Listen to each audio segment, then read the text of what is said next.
Hi, my name is Jordan Vogt Roberts. I'm the director of Skull Island. Right now, you're looking at the title sequence, which was originally intended to be a series of three sequences or shots that were sort of throwbacks to 70s, kind of like vector based and illustrated company logos. And we just couldn't get them right without them feeling cheesy. And as it turns out, studios are very, very protective of their logos. So we sort of compromised on this here that sort of puts us all in the world of the dogfight.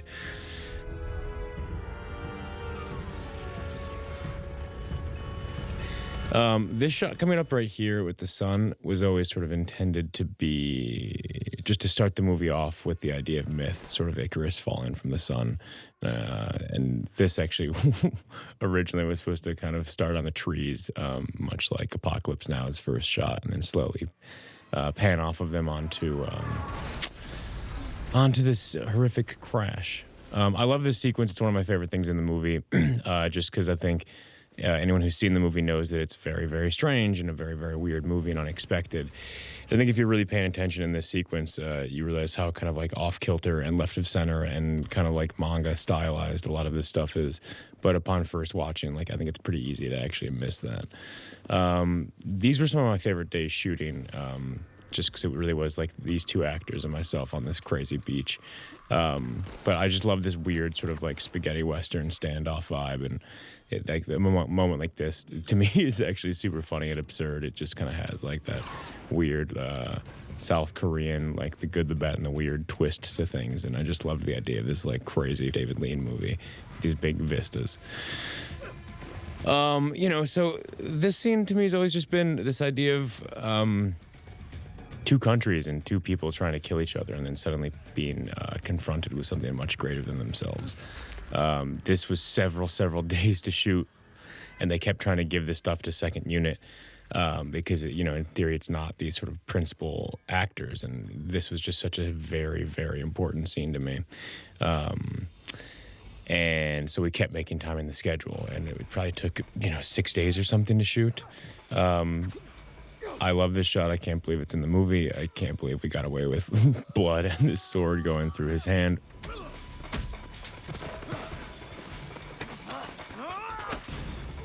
Miyavi and Will here, these two actors, are just so incredible and so committed. It would have been so easy for them to become very, very upset with me, the amount of physical things they had to do with no dialogue. But that's why they're there, is because they had to sell the awe of this as they are confronted with something bigger. This scene right here is very much inspired by some of the imagery of Shadow of the Colossus and just the scale and scope of the creatures in that game. And also, this shot right here as we go into Marlowe's eye obviously sort of reflects the end where we go into Kong's eye and go back to Marlowe's world. But I really, really love that sequence. If we can put this tremendous machine of ours, which has made this victory possible, to work for peace, we can look forward to the greatest age in the history of mankind.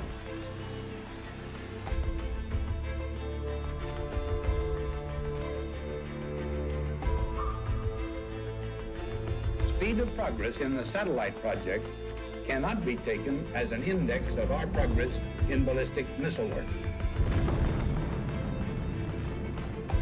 I feel we're on the brink of an area of expansion of knowledge about ourselves and our surroundings. This right here, this title sequence, is also something I'm really proud of, just because being able to work with Kyle Cooper, who is just an absolute genius. He did the title sequence to 7, which sort of reinvigorated title sequences, and he's worked with Hideo Kojima on several of the Metal Gear title sequences, and he just has this incredible library of stock footage, and he's one of those people. He's like the Terrence Malick of stock footage. He's just able to make these connections and these visuals that you just wouldn't understand. And I love the idea of like telling the story of war and telling the story of sort of what happened between where we just left ourselves in World War II and where we're about to pick up in 1973. There were several versions of this title sequence that were way intense, just bloody, and like it just made you feel terrible. So it was really tricky to find the right balance of being accurate to the period, but then not bumming the audience out. So here we sort of come from stock footage into the real world, and land on the lovely God John Goodman, and everyone sort of points out this line right here: "There'll never be more screwed up time in Washington." Being like, "Oh my God, how did you know things are going to be so crazy?" And we shot this well before things got crazy in the world, but I was just always obsessed with sort of the weird Black Mirror that was the 70s, and the way that it related to right now. It was just, you look at everything going on between racial riots and sexual revolutions and political scandals and distrust of the government. And when I was sort of pitching this idea of the 70s, I was so obsessed with the fact that it seemed to reflect everything going on in the world right now. And we sort of pressed the pause button on all these issues, and no one seemed to care. It kind of blew my mind. Corey Hawkins and John Goodman are the best. Shooting in sets like this where you just have these bright orange walls is such a joy. Such a weird thing to step out of your car in the morning in your modern life and then suddenly be in this set. This is Alan Rachel. She's an improviser, comedian, actress I work with, and then the great Richard Jenkins. And, this is another scene that, I think is much funnier than you sort of understand at first go.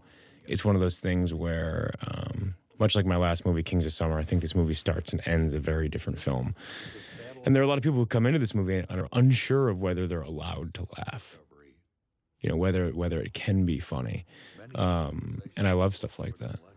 I love movies that sort of change and morph, and I think this movie absolutely becomes a different thing. But it is funny when you first show it to people, because they certainly are not sure if the movie is trying to be funny or trying to be weird or not.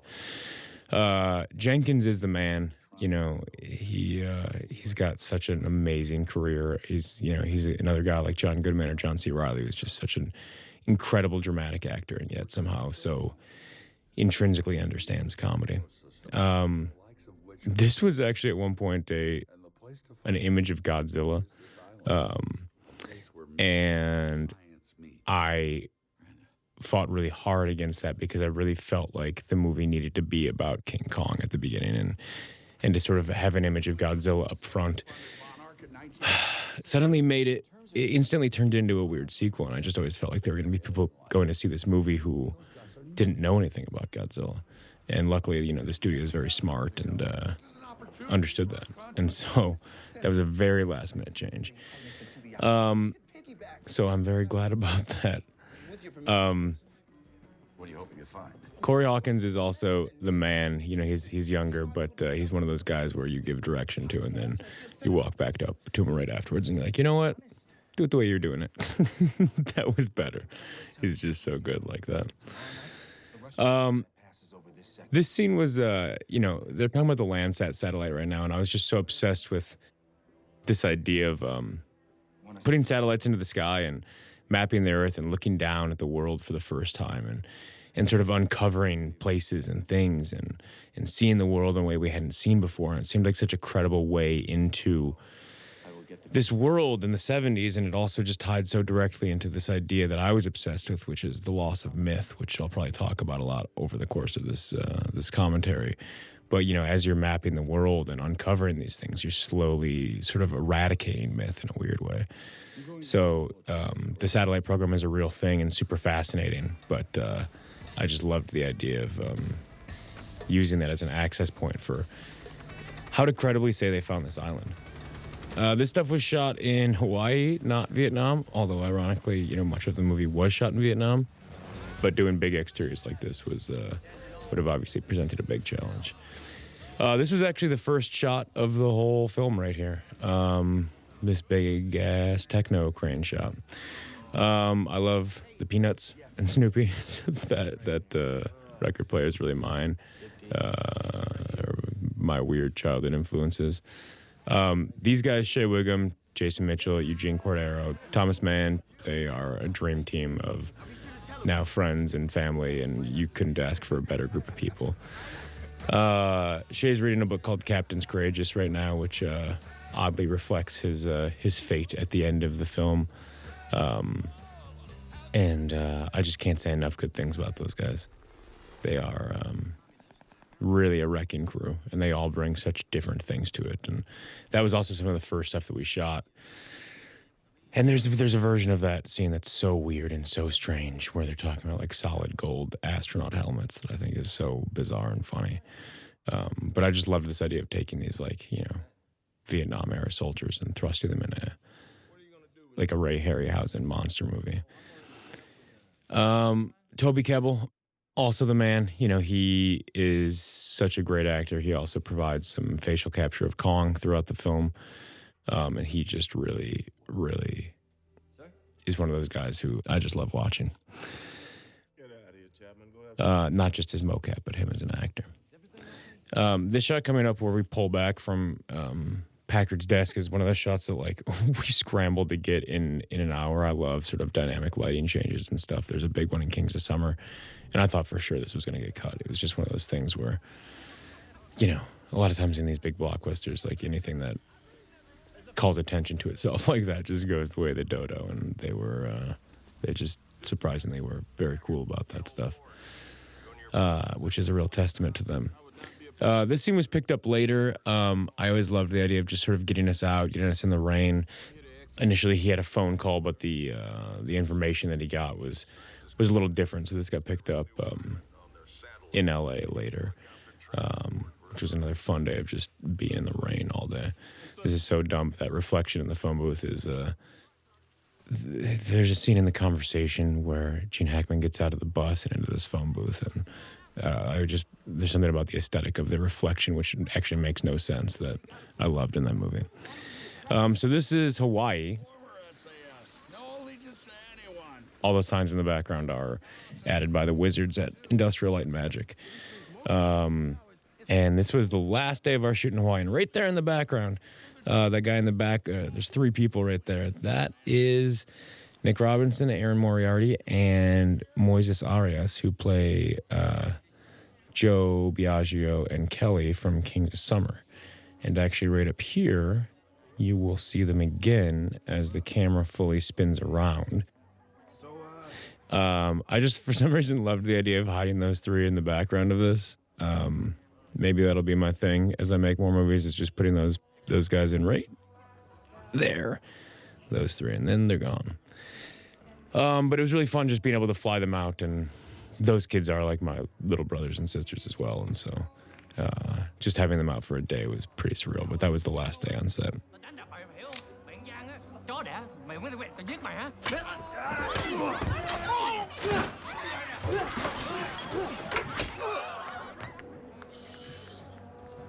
Now there's a man worth talking to. We were really trying to figure out how to help justify later in the film when Conrad uses the sword and what I sort of deem the gas mask samurai scene. We had that scene, and Hiddleston originally had a slightly different introduction, and we wanted to introduce him in a more dynamic way, and then also help set up the gas mask. And that scene was originally sort of edited in a slightly more like South Korean stylized, like manga way, and I think people were afraid of kind of how willing it was to be absurd, and so it got sped up a little bit. But I still think I love the idea of that pool cue going in his mouth. But right now, it's such a blink and you'll miss it moment. Okay, there is no map, only satellite images. So we need someone like you, with your skill, your unique expertise in uncharted jungle terrain, to lead us on our ground expedition. This scene's funny because John Goodman was shot by himself, Tom Hiddleston and Corey were shot together, and then there are scenes where John and Corey are composited together. This was just a weird, like, crazy scheduling snafu. So that was a really crazy scene to shoot. But I think Goodman's so exquisite at the end of that. Just Man Go to War in Search of Something. If you found it, you'd be home. He's so good there. The lovely Brie Larson.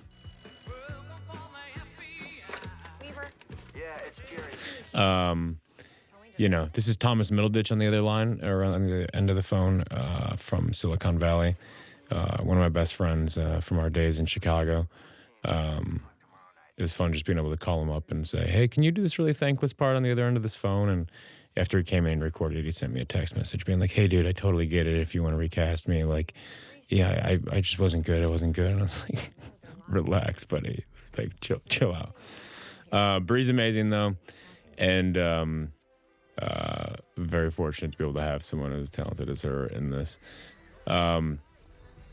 This was a crazy day, just a night shoot in Hawaii. That was originally one sort of unbroken shot that took you from where you start with Conrad to right here. If you look on the right there, the Athena letters on that boat, that's my dumb, unnecessary nod to Alien, just because the A's are sort of in the same font as the title font from Alien.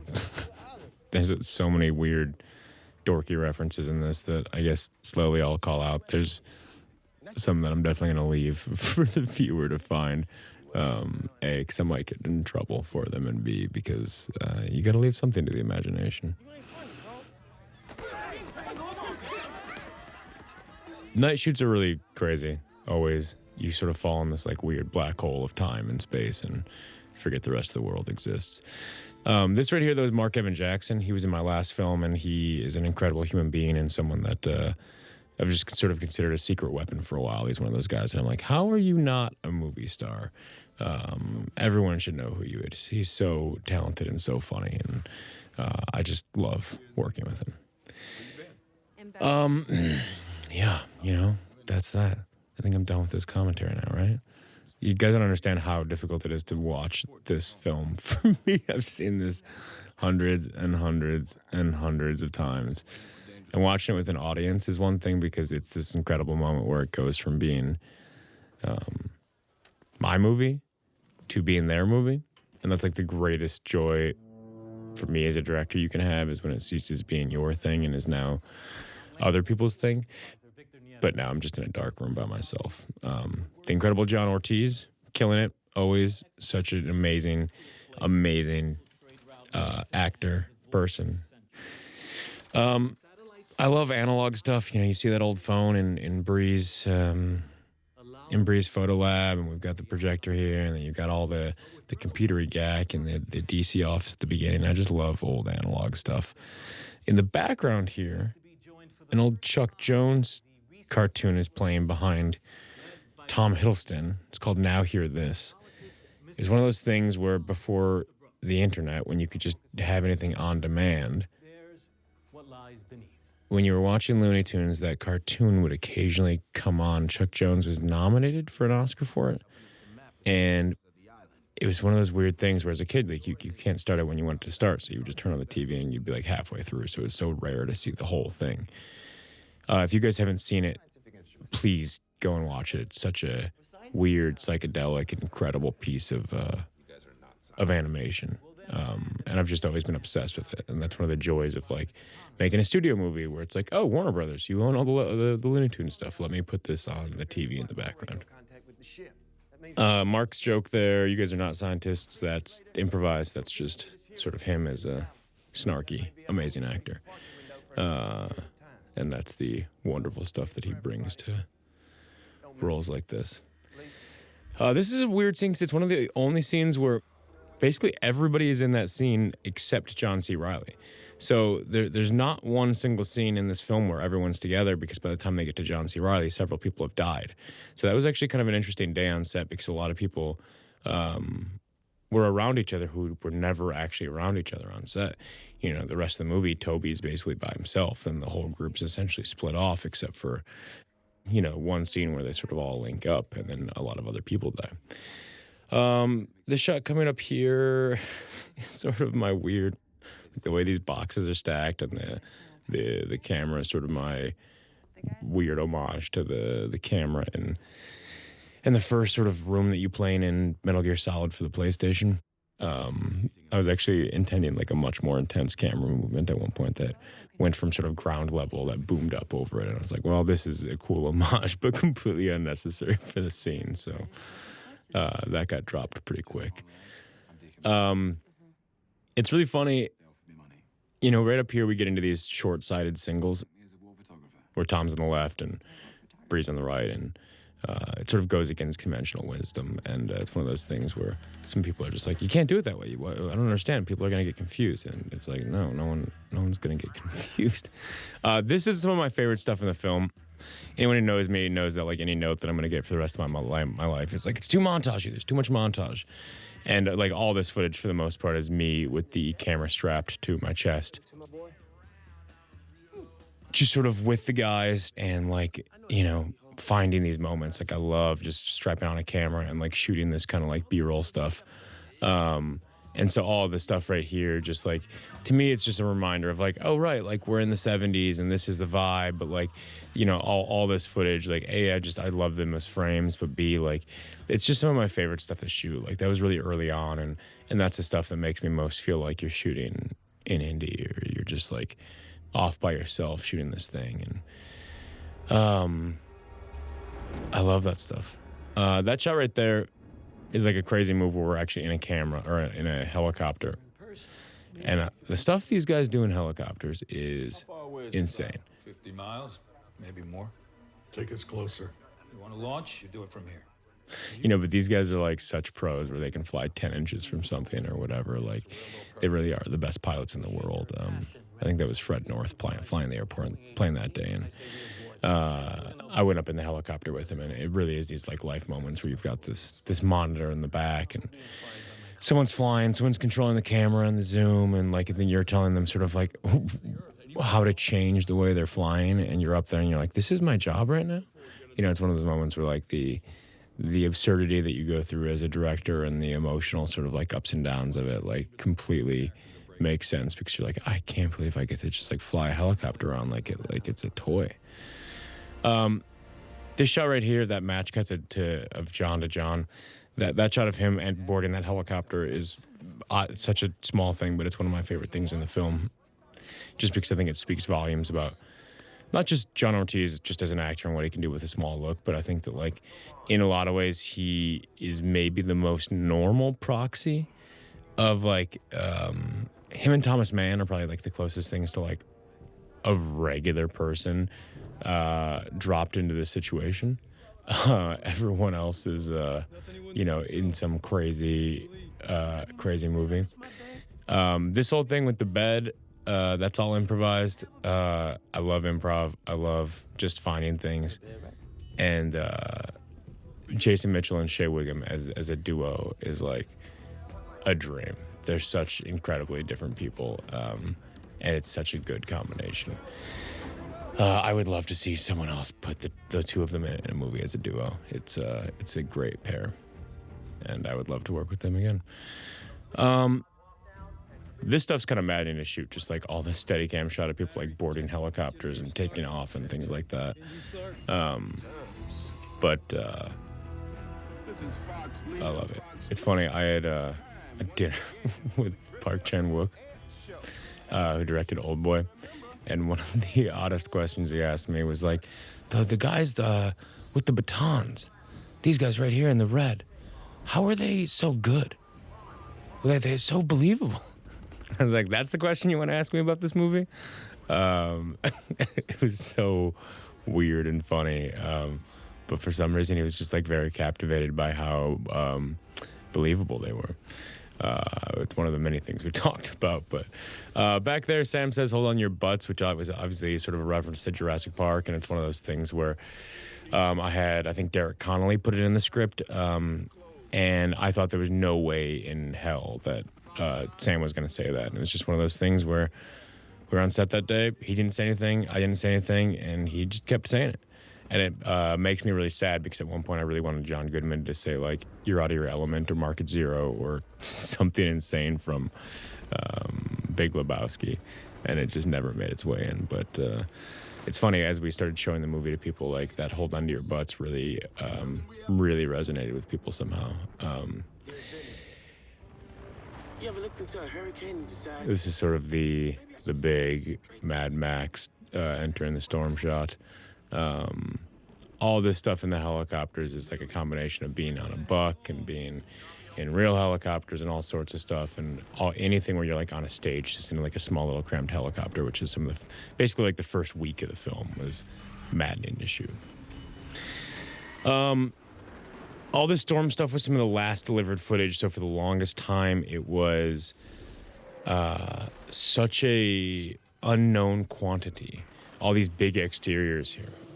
You know, the harder stuff in the movie is like creature work, so they put this stuff off for a long time. So it was one of these sequences that up until the very end was like storyboards. So for the longest time, I was just completely uncertain how sort of tense and how evocative or affecting it was. And it was such a joy to be able to actually take it to a theater and see that people like were really affected by it. And then this idea of like sort of all of these flares and this like pink purple lightning definitely like threw people the first time they saw it. They were like, pink lightning? And it's like, and there are all these reference photos you can really get of storms with this like red, purpley, pink lightning. And I thought it was so great. And then we have Nixon. The idea of actually using Nixon to sort of come out of the storm, you know, we shot a bunch of footage with that bobblehead. But I was intending it more for crash footage later, and, you know, it sort of became this conversation with our editor, one of our editors, Rick Pearson, who was like, oh, I think that'd be a really cool way to exit that storm, and that's just a real testament to him as sort of a creative dude. This is all Ha Long Bay in Vietnam. That mountain right there is a very intentional homage to the PlayStation game Journey, which is one of my favorite video games of all time. The team of people who put that together are incredible. This is all Ha Long Bay, and it was such a joy to be able to go to Vietnam. It's one of my favorite places on the planet yet, so far, and I just think these landscapes, these colors, I just don't think people know how gorgeous that country is, and I really hope that this movie, when it comes out, has some element of sort of almost like Lord of the Rings when people saw Middle-earth and tied it to New Zealand and they were just blown away. This shot right here, these birds, was shot by Ross Reegi, a director of photography that I worked with for a long, long time. And we were shooting in this location that those birds would just fly up every day in this swamp. And so I was just like, Ross, go get those birds. Go find them. Go find them. And then we were there for like a week, and finally he got the birds. And I think it's such a beautiful shot. So now we're in our sort of like very intentional apocalypse now, Flood of the Valkyries moment. You know, for me, one of the first things with this movie was like choppers and napalm and the apocalypse now of it all mixed with King Kong. And, you know, we've even skipped over like the butterfly or like dragonfly shot that we had earlier, which was a big sort of talking point in a lot of the trailers. And it's funny because that shot, like, we had to make like a $50,000 model, you know, like to do that shot was not cheap. And it was one of those things where people were like, just cut the shot, like when you're trying to save money. And, you know, to me, there was just like such a fun kind of Terrence Malick beauty to it, which I wanted to kind of like bring to this film. And so it's just funny that was a shot that was like always kind of on the chopping block. And then, you know, it's in like our very first teaser trailer. This was a sequence that I just wanted to be like stylized and fun and to see shit that you hadn't necessarily seen before, like all that kind of very slow-mo phantom footage of the helicopters flying around, like, you know, to have like a beauty and a fun to this, but to have the darkness of these dumb humans dropping bombs just like we were at the time. And getting shots like this were a real ordeal.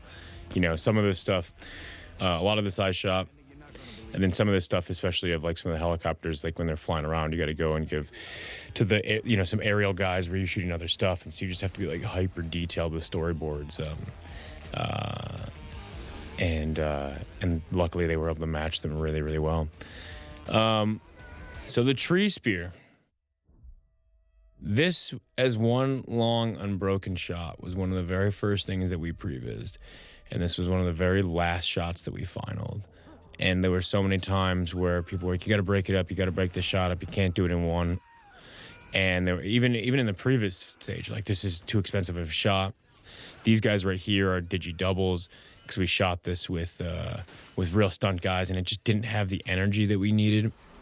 And this is a real testament to Scott Benza and Jeff White and the guys at Industrial Light and Magic, who really pushed this shot together and pulled it together. But I love the idea of this crazy unbroken shot. As you sort of are in the sky, you see a tree spear, which is like, I've never seen a tree go through a helicopter like that. It was a piece, like a storyboard that I saw early on and was like, oh, we have to do that. And this is sort of my weird homage to the 33 film right here, where he falls in his mouth, because one of the things that I love about the 33 version, beyond Kong being a monster, is that Kong ate people in that film. And like, I didn't want to do a movie where he was like actively eating people here, but I wanted a little bit of an homage to that. I love all these sunset shots. Like this is legitimately the imagery that was sort of in my mind as I first kind of came across this idea and pitched Legendary the 1970s. And these are obviously like very sort of Spielbergian, like look off into the distance to get reactions. And how am I going to make a movie in the 70s and not have some like old school film footage? And then this shot right here. This is the shot. Like this is the shot that seared in my brain when the Apocalypse Now and 70s of it all came up, and just him silhouetted by that sun was one of the first pieces. It was the first piece of concept art ever made for this film, and we did so many takes of that shot to get it right. And I'm really proud of this whole sort of section as a reveal. Even something like this, as we fly through multiple choppers, like it's in theory such like a video game cinematic, but I don't think it calls attention to itself in that way. I'm really proud of this section right here because of the rhythm that we play with, the alternate beats as we sort of go where we're keying off of the gunfire, as it builds and builds and builds until that. And that's a real testament to the editors and the just the entire sort of mixing team and the music guys. You know, this whole sequence to me, like, it was going to be such a signature sequence. So every time, like, whether it's a tree going through a helicopter or that helicopter just getting yanked back out of frame, it just felt like this is a series of events where every single thing has to be unique and interesting. It was just such a difficult and consuming sequence to make, not just in terms of geography, but just everything. You know, like how every beat has to somehow feel like it's adding something new and different, whether he's stomping on something, whether he's grabbing something. And this is one of my favorite shots in the film, actually, because it turns into a very anime, like Evangelion, you know, long lens, like several layers of parallax as you're running by shot. And I always love this idea of him jumping over a helicopter. It's just such an insane thing. There's just so many, you know, I hope people watch the sequence and they appreciate how insane it is. You know, for a long time, this was one of those things where you just watch in storyboard form. And so you're like, does this work? Is this compelling? This right here, the guy in the background actually yells, like, run to the side, you idiot, which is me throwing a little bit of a shade towards movies that I love dearly, like things like Prometheus, and just movies in general where there's all these, you know, people running straight from something when they should be running to the side.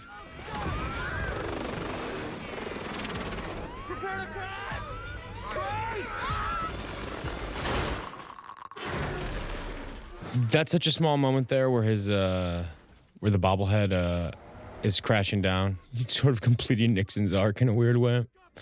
But it's one of those sound design things where you do it where you're like, all right, we want to drop out all the sound except the bobblehead.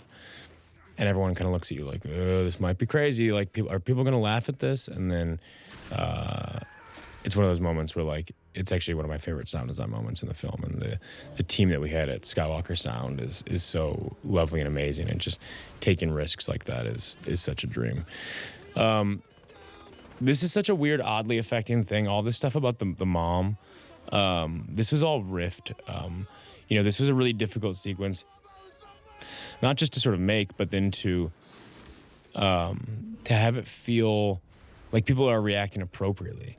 You know, there's all that radio chatter when they're first seeing Kong, and the thing that I always keyed off of was I love in Apocalypse Now when Chef sees the tiger, and he gets back on the boat and he's like, what the, you know, and he's just freaking out, and just finding that balance of people feel like they're acting appropriately and freaking out as humans would and 70s soldiers would, but then also being able to be heightened like a film. It's such a weird combination of things to kind of not break your film, but to have it feel reasonable. You know, like, people don't react appropriately in a lot of monster films, and I'd like to think some of those small moments make it feel real, and all that stuff with the moms is improvised, and I actually find that, like, very compelling as they're crashing and then Mills gets cut off. This is some of my favorite stuff right here, just the way they square off and, you know, him framed as those helicopters are smashing down. And, yeah, there's so much to talk about in that sequence. Oh, my God. I skipped shots like the explosions reflected in the sunglasses and things that can't even talk about it. You don't have time. This is Vietnam. As you can see, very beautiful. This is Hawaii, though. I love that idea of Kong walking away earlier, just like almost the end of a Western, and that smoke sort of comes up and completely just obscures him. Like he's just, you know, at this point, like I do want him to be a monster and this like sort of mysterious god. You know, so much of this movie to me is about Kong as a lonely god, like a morose god, this like melancholy figure. Someone who is like has this thankless task, this lonely protector of the island. And I just loved the idea of making him godlike as opposed to just like an ape. This is also one of my favorite things right here at the end of this scene. It's so small and weird. But him saying that right there, that's one of those moments to me that actually like takes you out of movie land of like, okay, we're going, this is what's happening, everyone get their gear together and move on. And that's like a real human response of what someone might do in a scene like that. And that's, you know, I set that setup up and then me and Thomas Mann just riffed like 90 different options of what that line was. And that's one of those lines that like I'll still just watch and chuckle to myself every time. Thomas Mann's just an immense talent. But it just makes it feel real to me. Just anytime like people almost are like calling out the absurdity, not just of the situation, but of the movie itself. I just think that somehow makes it I'm good to go, sir. real in a weird way or authentic, something along those lines. So the Sky Devil's symbol that you saw earlier is a weird reference to some Greek gods and the infinity symbol, but it's a weird combination of things. I'm actually very proud of it, and he's sort of like holding up the sun too in a very sort of Icarus way, which is God thinking that it controls nature. Down by a monkey the size of a building. Yeah. This is one of my favorite scenes in the film. And once again, it's just a huge testament to Shay and to Jason. And I think it's one of the first moments in the film. This scene to me is like, this is how I want people to react in a monster movie, like making light of it and this absurdity. Like there's a scene in Bong Joon-ho's The Host where you think the daughter's died and they're mourning it and it's so sad, and then it becomes like slapsticky funny where they're falling all over themselves and a guy in a hazmat suit slips in the background and it's just real. And it's absurd. That's what makes it great. Right here, he says, Hodges, Saraf, and Galetta. Those are the producers and the writer of Kings and Summer. So my own little nod. One of those dog tags, I don't know if you actually see it on the screen, but it says Harambe. I don't know if it actually is in focus, but there's a lot of weird stuff in this movie. Once again, this is Vietnam. This is actually the location when we first scouted. We went to Vietnam for a couple days, and the rest of the crew went home. And I had a friend with me and my production designer and my location manager went to this part of Vietnam. This is Tu Lan, which is near Phong Nha in the Quang Binh province. And this was the location that we sort of went to, and we kind of, or I at least, like, this is when I fell in love with it. This is when I was like, we have to shoot in Vietnam. Just like the river and the intensity of the greens and the mountains in the background. There was something about it that it just, I couldn't find it in Thailand. I couldn't find it anywhere else. And this was, it kicked off a very long process of us figuring out how to shoot in Vietnam, because no one had ever done it like this. No one had taken a movie this big there before. The last American movie to really have shot there was The Quiet American, which was a very, very small film. So it was a huge, massive undertaking to go there. I think Goodman's amazing in this scene. He just brings it really hard. He's so engaging to watch.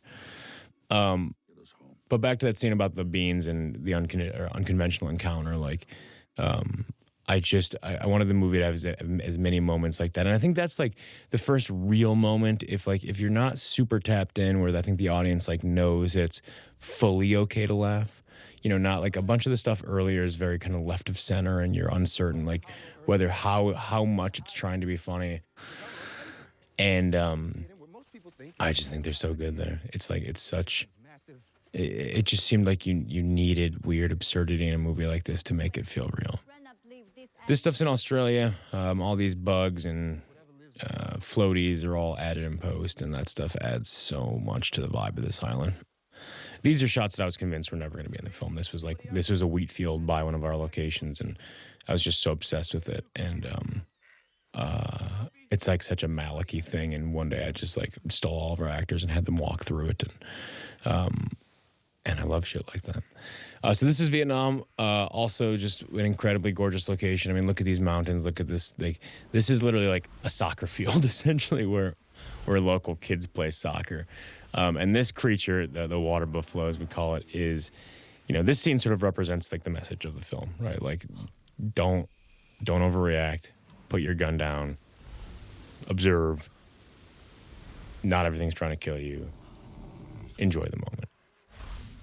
But this creature was the breaking point and the breakthrough in terms of all of our creature designs, because we weren't trying to, or I didn't want to do dinosaurs.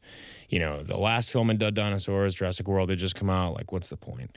And so we had so many designs of other creatures, and really this is the one that pushed it forward, because we got these concepts back and suddenly there was like a mythic quality and a spiritual quality, and it had a very like Miyazaki elegance to it, where it was gorgeous and sort of untamed at the same time.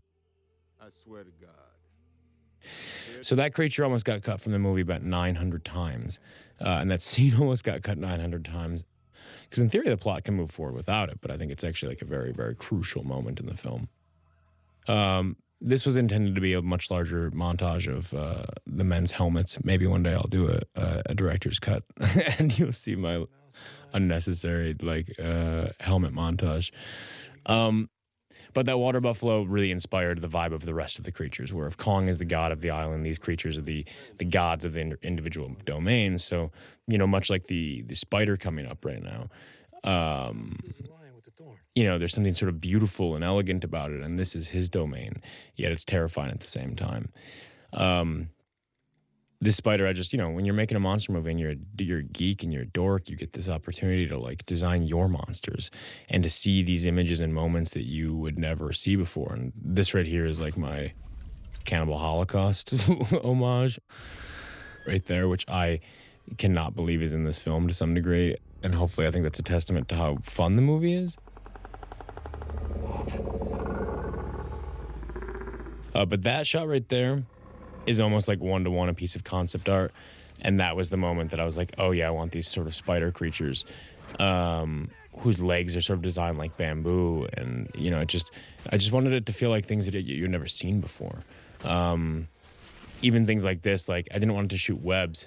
I just felt like we had seen webs. Like, you know, the whole sort of mantra of this movie, like how do we elevate beyond expectation? How do we show people things they haven't seen before?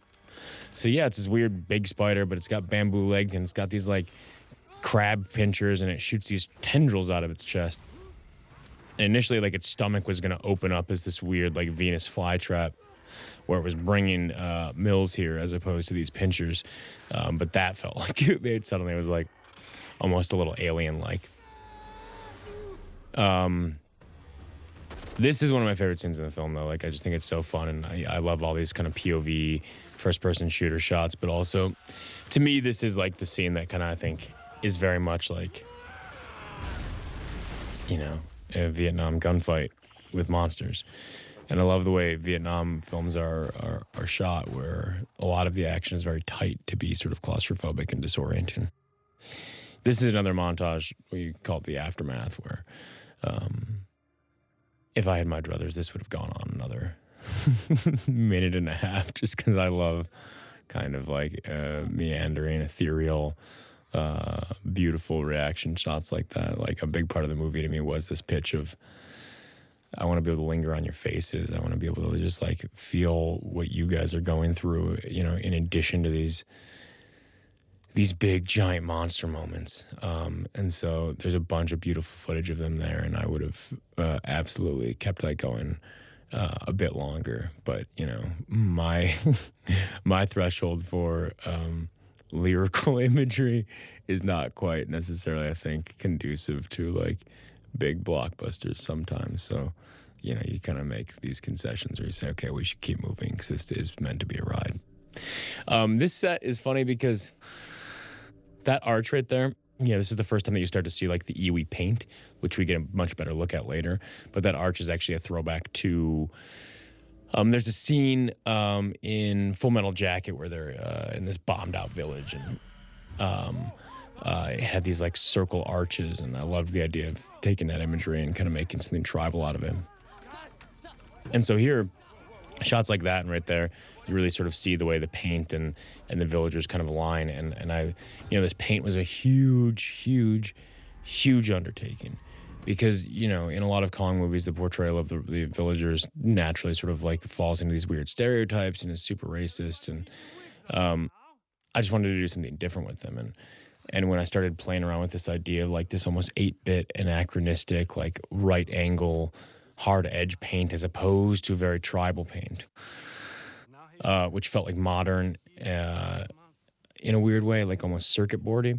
But I love the idea that it was a combination of things. Like you understand that it's like decorative, but then you understand that it has an actual purpose of being used as camouflage, as we saw them come out of the walls. But also, as you see later, there's much more intricate stuff in the paint and in the scarification where there's sort of a language built into it.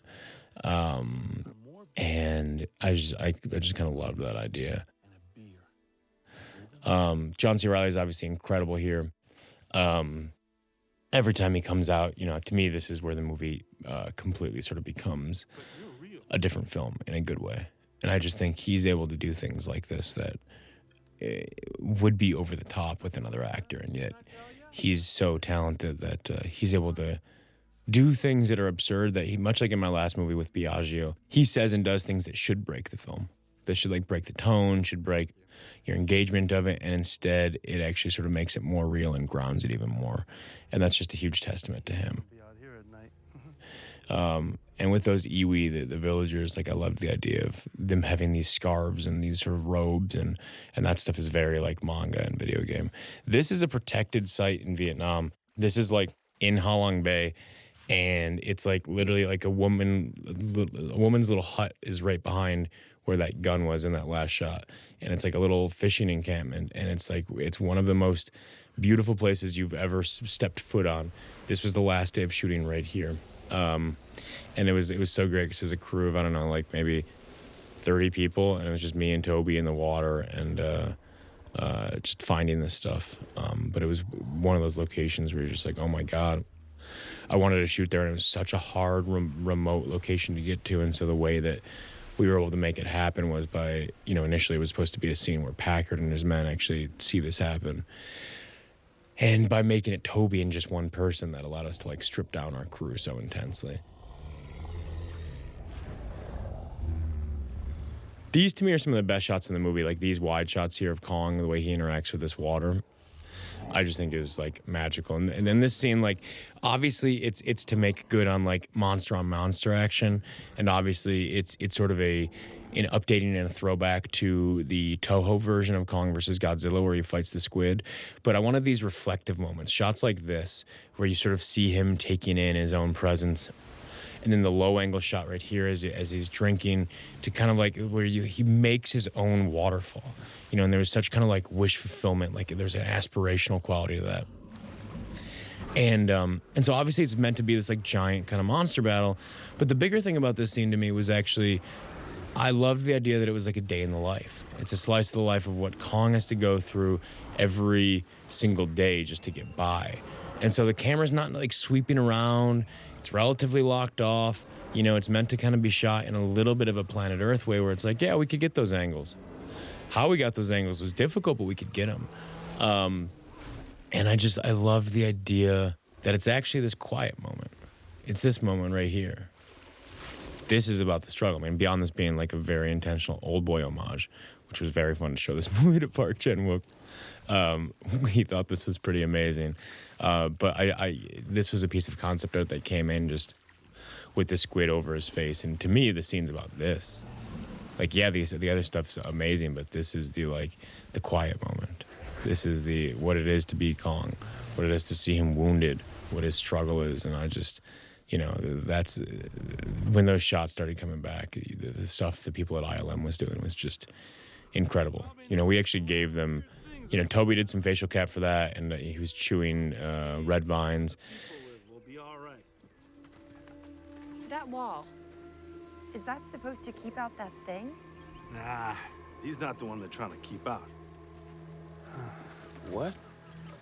These people live up on the top of the... There's a dead rabbit on that on that table, which is a reference to Kings of Summer. I love this set. This was such an incredible thing. This is in Vietnam. These are all sort of local Vietnamese who were all just so excited to be there.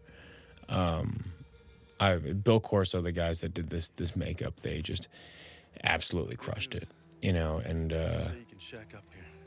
one thing that people haven't really talked about that I thought would be one of the first things people would see is Marlowe's jacket says Lizard Company on it, and that's this weird sort of reference. Travis Bickle in Taxi Driver wears his jacket, and on his jacket he has a patch that says King Kong Company. And so obviously I couldn't have him wear a King Kong Company patch, but I just loved the idea that it was sort of this weird mirror of that. The Wanderer here was a weird idea that I had because initially in the script there was this thing called Boat City, where before they got to the village they actually discovered another set of villagers of people who had washed up there, and it was kind of this weird steampunk village made out of boats and boat parts, and that whole thing sort of got cut as the script changed. So this is sort of the last remnant of that, and The Wanderer is the novelization's form of The Venture from the 1933 film, which in my own mythology kind of implies maybe those people went to that island in that film and all of those things happened, but they just never took Kong back to to New York. This set was incredible. This was probably our most expensive set and was built in a full stage, and they just crushed it. And, using this sort of this iwi paint and this language, we were trying to figure out how to do, what is essentially an exposition dump. But how do you do an exposition dump and not just look at pictures and do something interesting with it? And I'd seen a bunch of sort of street art and things online of kind of some parallax images like this, where you look at it from one perspective and it looks like gibberish, and then you stand in the right spot, even chalk paintings on the ground. And I love this idea of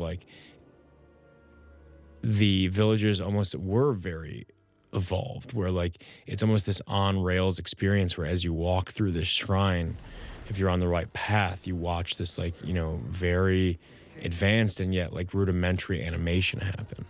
And so those things were really difficult to do because they have to be sort of readable but feel practical. It took a lot of revisions, but I'm really proud of all that stuff.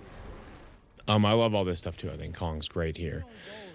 ILM completely killed it, and this is obviously kind of one of the big jokes from the trailers, and ironically, this was a huge issue because I didn't want to.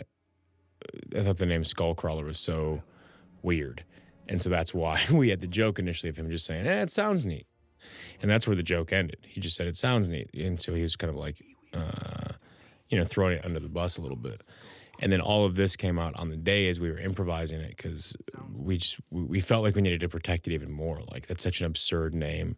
And so we needed to really push it. And, I think Tom and Bree and John especially are just so good in this. And I think it hopefully kind of represents, I think, the irreverence of this film to some degree, and the ability to call out these ridiculous things. I really wanted to call the creature MacArthur at first because I really love the idea. I love when people have a dog and they name it Kevin or something superhuman. And I love the idea of them, but why do you call it that? and just they were like, it's like General MacArthur. You can't stop it, So it's all like sort of personal to the story. Just because I just didn't buy that they would have real names for these things, any of the creatures. There aren't like zoologists on this island. He can handle them as long as he gets to them when they're still small. I love this shot. This was a thing where we were running out of money and we had to have this fight. And so it was like, okay, let's do it in one shot. And then it was just really going to Scott Benza and our animation team and being like, okay, like we need to make this crazy. I want to have a bunch of snap zooms and I want it to be super manga. I want it to be just very anime and intense and let's try and do it in one shot. Because initially it was several shots and that was becoming too expensive for us. And I'm really proud of that last stuff. And I love the imagery and the introduction of the first time you see the skull crawler with the blood on its face, because it was actually always sort of pitched to this as this like, like there was an image of like a tiger and a lion that had just come up from eating someone. It just had blood all over its face. And I found it so evocative and, Kong's the protector. That thing with John C. Reilly slapping Tom, that also was an improvised moment where there was one take where he just gave him a light slap. And, that's just sort of the way that we worked on set, where he gave him one slap. And, I have this stupid, weird sense of humor where I was like, oh, that's really funny. Just keep slapping him. And Tom, you like, just be completely serious. And John, be completely ridiculous and just keep it going for too long. And it's in the film. These bird creatures took a really long time to design. Went through so many variations of it where we just didn't want it to look like pterodactyls. And I love the idea of them kind of being the crackheads of the island. They're just so like jittery and weird, and like the hyenas in the Lion King or something. And my assistant Brian made the observation at one point. He was like, the color scheme on them reminds me of the old Jurassic Park toys. Just 'cause these really primary bright colors. And I was like, oh yeah, that's pretty funny because those toys were so ridiculous. That scene where the tree explodes, that was actually sort of stemmed from a bigger set piece we had in the film at one point where they were like in a forest and they set off a noise and the whole forest exploded and they realized that they were in like this stripped down, like derelict boneyard of trees essentially. And they were in this massive sort of fight with these birds, and some of that's where the gas mask scene actually like originally sort of took place, and then we sort of stuck it in the boneyard. But I just love that image, and it was just something that just kept coming back. So this is the boat. I'm very proud of this boat. It's sort of my like toys house in this film. This like ramshackle built from nothing stuff. We had a bunch of designs of the boat because it was always meant to be sort of a bit of an Apocalypse Now thing. And at one point we were like getting our images to show to Warner Brothers, and some producer said like, don't show them the boat, it's not cool enough. And it was like, well, then we failed, like our job is not done. So we completely restarted, and there was a concept artist that I found, this guy Ignacio, who I just said one day, like, what does a boat look like if it's made out of plane parts? And the image that he brought back was just perfect. This like B-29 frame, and like using the wings up front is this like weird sort of like battering ram, and having one wing from the Japanese Zero and one wing from the P-51 just felt like such an amazing statement and combination of things. And I'm really proud of this boat. It's called the Gray Fox, which is a very obvious reference to Metal Gear Solid. This is one of my favorite scenes in the film. Also one of those things that I kind of can't believe we got away with. This is me operating the camera, and the DP from my last movie, Ross Rigi, operating a lot of this stuff as well. And this is, everyone else went to lunch, and me and Bree and these extras stayed behind. And the fact that there is a shot in this film of like actual Vietnamese farmers and villagers in tribal makeup throwing up a peace sign is remarkable to me. That was one of those things we shot on set, and then I was like, this is never going to be in the film. And that song was sent to me by a friend, my buddy Eitan, when I first started this. And I just fell in love with that song, and I always wanted it to be in the film, and I'm so happy it is, because it's not a very well-known song of the era. It's just, to me, like, those smaller moments, those, like, montage-y, sort of, like, human moments. I think Bree's so fantastic in that scene too. But those moments to me are sort of like what these movies need. And yeah, I always thought that scene was going to get cut because it's an easy thing to cut. And like I said, I think that's a testament to our studio for letting us put in some crazy stuff like that. And then when she walks through the wall, I love the idea that you see the fortification of it. You see like how kind of like vicious and spiked it is.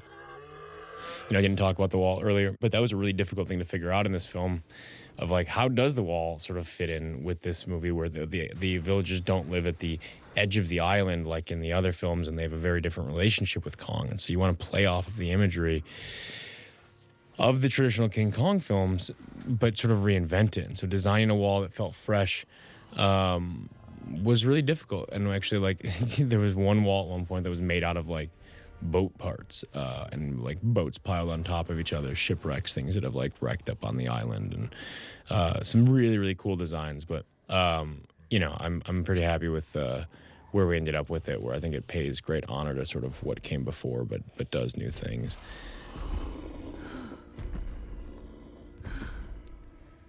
This is Vietnam too. This was a day that we had to go, and we took like a van to a boat to a smaller boat, a boat to an even smaller boat. And then we were on set, and John Goodman looked at me and he said, I think that's the best commute I've ever taken to work. And at that moment, you're like, okay, I'll take that. I will take that compliment. This is actually, I think, the second thing we shot in Vietnam. And it's just, I mean, look at those mountains, look at this landscape. It's just, you don't see things like this in the rest of the world. Magnificent. Shea Whigham's so great here. This was one of those scenes that I went to Derek Connolly and I just said, I want to see a scene where you see one of the soldiers talking about like using, you know, an AK versus an M16, and just like these small sort of like specific character details. It was from talking to like George Cottle, our stunt guy, and like some armorers about the weapons of the era, and just like giving it these weird things that felt authentic to Vietnam. And I think everyone's so great in this scene. But yeah, just that imagery of like the bloody handprint was also one of those. You know, in a lot of instances, our script was being led by our concept art because we were so far ahead in concept art and things we wanted to see, but the script was so far behind just because we had to sort of like, you know, start from scratch when I pitched them the idea of the 70s. So we had that piece of concept art of this bloody handprint, and we sort of said, okay, how do we work this in the story? This is probably my favorite scene in the film. Pretty much all of this scene is entirely improvised. Like, did the Cubs win the World Series? That was in the script, but then all the stuff before it about they take the summers off, all of this is all just riffing. So this is a moment where you're in Vietnam, a country that they've never shot a movie like this. You're with John C. Reilly, Thomas Mann, Tom Hiddleston, and John Ortiz, and you're improvising a scene on a boat that you designed, and you just have you reflect, and you're like, what an incredible experience this is. And this is a scene that like unequivocally goes on too long, way too long. But it's so good and so much fun. And like, you know, it was one of those maddening things when you do improv like this, you're like, oh, is any of this stuff going to work? Like, it's so insane. And that's just a testament to these guys. And, you know, it should be a scene where like, you can't stop the movie, like in the tense movie like this, and just have like a kind of meandering like joke of a scene. But it's probably my favorite scene in the whole film, just because of how weird it is and how like all that's improvised. And the fact that the Cubs won the World Series that year is madness. Like, we could have never imagined. So this is a location in Australia. I just became obsessed with the idea of like dead trees. There was something in Hawaii that sort of inspired that the birds leaving the trees, like I said before. There's this field where all of the trees had died, and so it was like this boneyard of trees. And then we found this place in Hawaii, which I just thought was so sort of stark and striking. And this stick creature, like, I just love the fact that it's sort of this terrifying thing at first, and then it's so sad. And he shouldn't have shot him, and he's such a jerk, and now he dies because he shot this poor animal. But I love this scene just because audiences in a theater like jump at both of these moments pretty hard. There was one other scene with Toby Kebbell sort of in between here where before he dies, which was just sort of him, you know, wandering, and, you know, there's some great sort of like there's just, he becomes like a silent character at a certain point, and so it's all in his expression, and there was great stuff there, but it just didn't make the cut for timing. This is another scene that I love. John and everyone are so good here. I love the remnants of his house here. Actually, like in the background of this shot, you can see just the remnants. There's an old movie camera, which is the same camera they had in the 1933 film. And there's so many weird nods like that. Actually, like the top of the record player, it has the same sort of serial number and writing that the box from Raiders of the Lost Ark that they put the Ark of the Covenant in as they take it away at the end. That's like the lettering on top of the record player.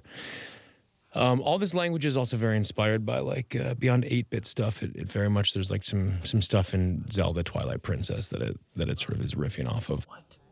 I'm gonna stab you by the end of the night. Really? Just kidding. If the boat doesn't work, we just take the train.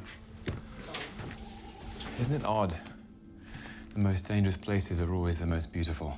I'm trying to take a long exposure photograph, but my flashlight broke. Oh, try this. Thank you.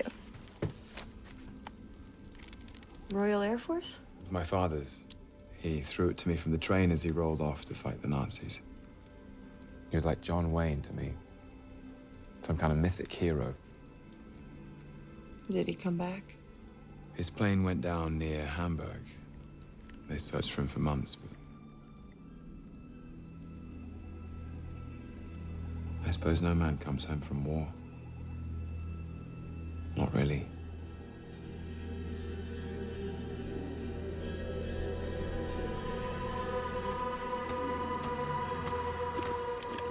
Mills, quit dicking around. I'm going on perimeter. I always love the idea of just sort of this like the most intense aurora that you've ever seen at night on this island.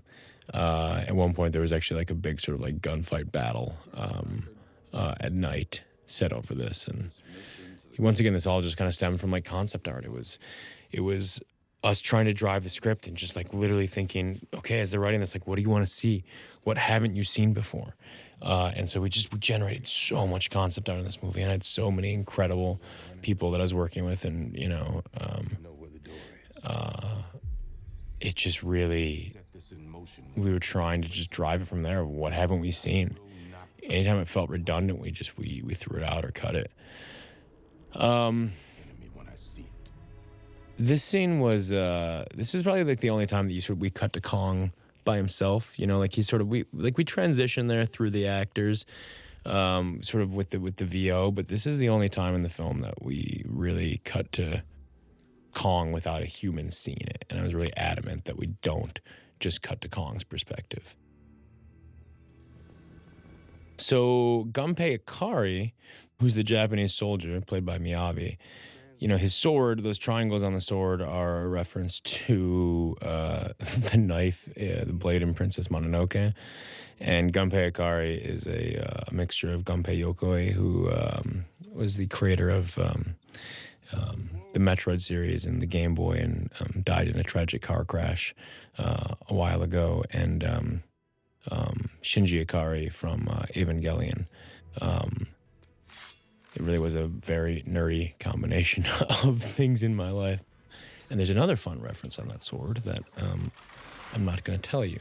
But there is an etching on the sword that is like a bigger blade that just, when you do research on katanas, it was like a blade that slayed a dragon. And that's what the long sort of etching is along the blade itself.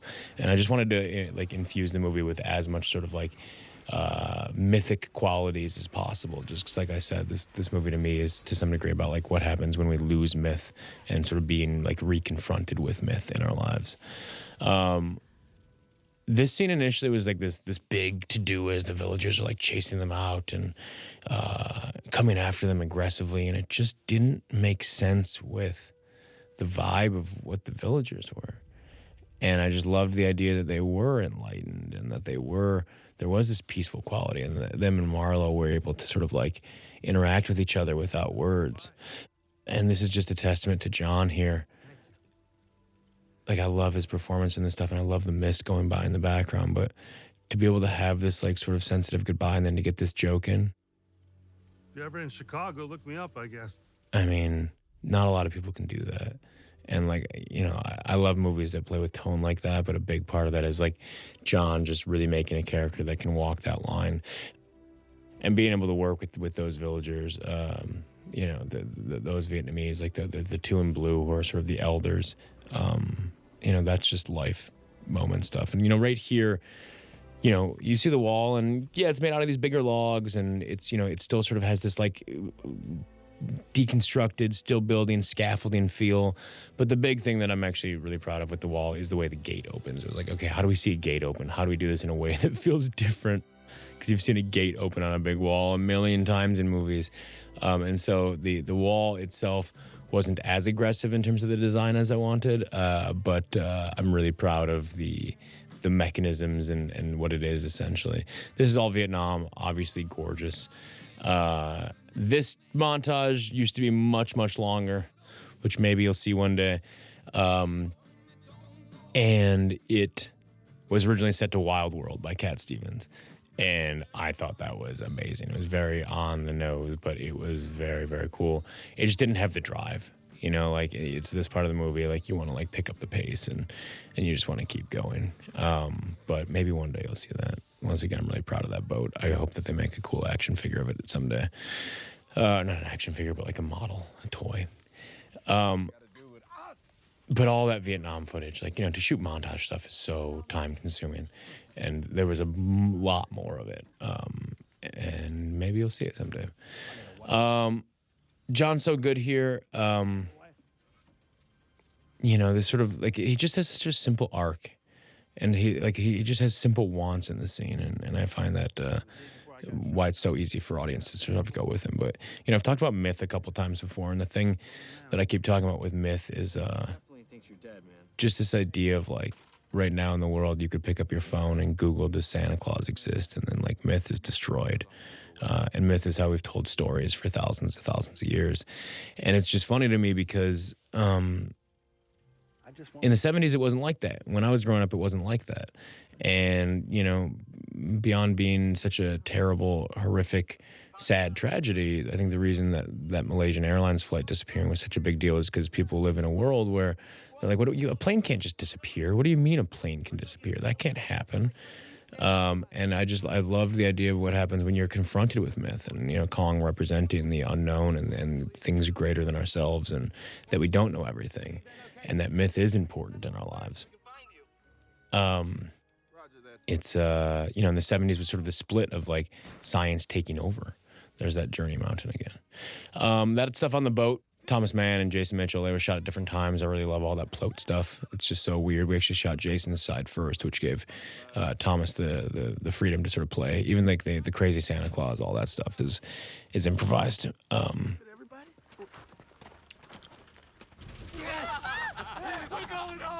That's a sad end to John Ortiz.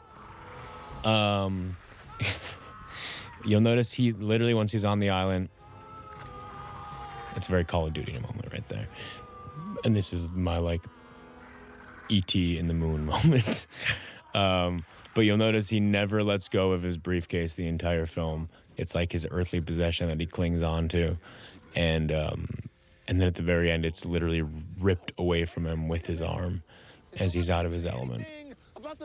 But that's a moment that I love because it's, you know, much like when Shea Wiggum dies at the end, it's got a real blackness to the humor of it. And so it's one of those moments that can be a real intense jump, but then half the audience is going to laugh because they know that it's okay to laugh at it because it's insane. And then half the audience is going to be very uncomfortable by the whole thing. And so, yeah, I just love all those small little flourishes as he flies away into the sun. And this movie has a lot of flares. I love flares. Kings of Summer has a bunch of flares.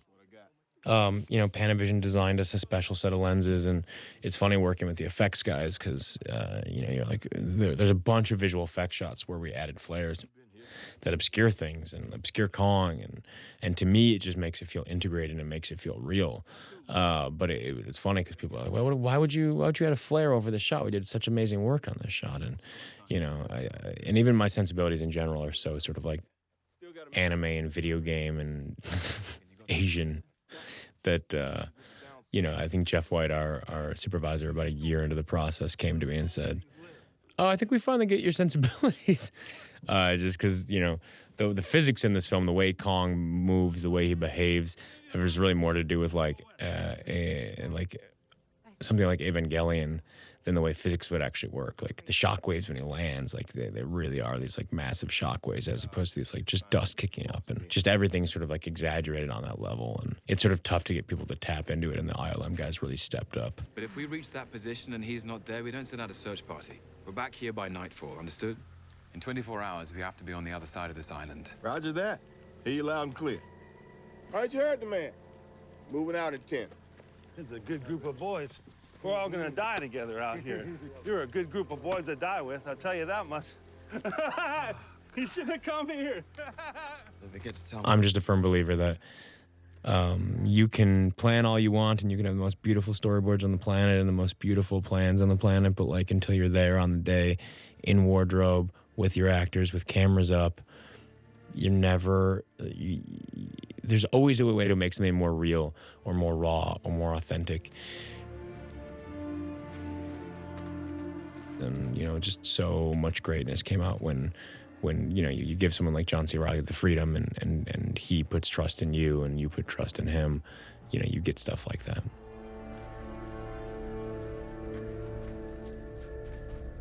This shot's actually kind of inspired by there's a scene, God, there's a shot in Raiders when Indy like runs out as Marion's been taken away and he runs right up to camera.